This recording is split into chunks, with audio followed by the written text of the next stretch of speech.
New update ga wanda suke mining ɗin Satoshi. New update yadda za ka yi a baka hashcard ƙato ƙato ƙato ƙato. Kamar yadda kuke gani yanzu wannan mai hashcard ɗin yana da 158.25k.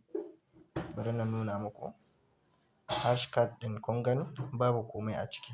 To yanzu ku tsaya ku ga yadda za a yi.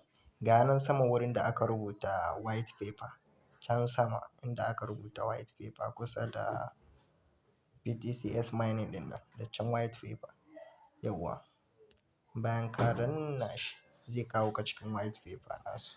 Sai ka ja rubutun duka. Ka je can ƙasa gaba ɗaya.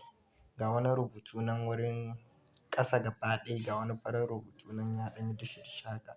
1E 1Z P 1E P 5Q G E F I. Ga dai sunan sai ka kama daddanna shi da sauri. Ka ga rubutun suna motsawa.